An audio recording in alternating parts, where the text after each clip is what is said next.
السلام علیکم ورحمۃ اللہ وبرکاتہ۔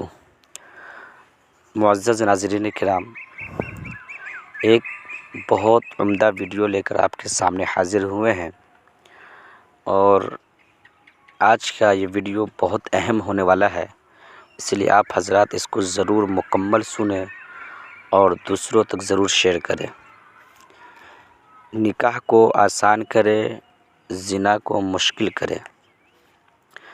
اگر 12-13 سال میں بچے اور بچیاں بالغ ہو رہے ہیں اور 30-25 سال تک ان کی شادی نہیں ہو پا رہی ہے، تو ایسے میں بچے اور بچیاں جنسی مریض بھی بن سکتے ہیں اور گنہگار بھی بن سکتے ہیں۔ اس لیے لہٰذا وقت پر ان کے نکاح کا بندوبست کریں۔ نکاح وقت پر اولاد کا حق ہے، اس میں تاخیر اولاد کو گنہگار کرتی ہے۔ نکاح ہر غیر شادی شدہ جوان لڑکا اور لڑکی کی ایک ضرورت بھی ہے، اور ایک دوسرے کی طلب بھی رکھتے ہیں، اور یہ ایک فطری ضرورت ہے۔ لہٰذا اپنے بالغ بچے اور بچیوں کا نکاح وقت پر کرنے کا بندوبست کریں۔ نکاح بھوک اور پیاس کے بعد بالغ انسان کی تیسری اہم ضرورت ہے، جنسی تسکین ہے، اور جب جائز ذریعہ نہ ہو تو بچے اور بچیاں گناہ اور ذہنی بیماریوں کا شکار ہو جاتی ہیں۔ نکاح بدقسمتی کی انتہا مدارس، یونیورسٹی، اسکول، کالجوں میں آج بڑے بڑے لڑکا لڑکیاں بغیر شادی شدہ علم حاصل کر رہے ہیں، اور والدین کو بالکل بھی نکاح کی پرواہ نہیں ہے۔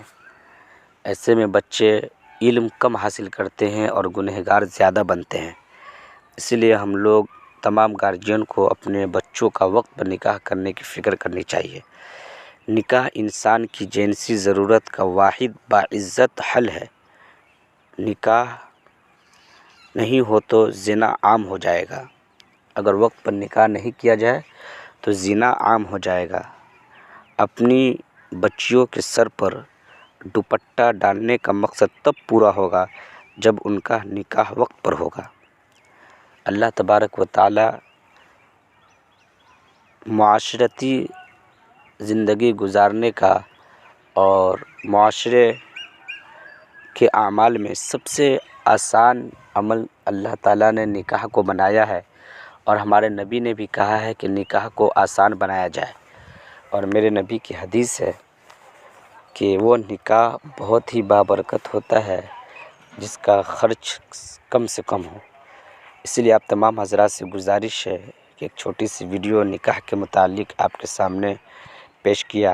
آپ سے گزارش ہے اس کو زیادہ سے زیادہ شیئر کریں، اپنے دوستوں تک پہنچائیں، اور ہر والدین کو اس بات پر فکر کرنے کی ضرورت ہے کہ اپنے بچے اور بچیوں کا وقت پر نکاح کرے تاکہ وہ گناہ سے بچ سکے۔ اللہ تبارک و تعالی کہنے سننے سے زیادہ ہم سب کو اس پر عمل کرنے کی توفیق نصیب فرمائے، اور پیارے نبی پاک صلی اللہ علیہ وسلم کے بتائے راستے پر عمل کرنے کی توفیق نصیب فرمائے۔ آمین۔ السلام علیکم ورحمۃ اللہ وبرکاتہ۔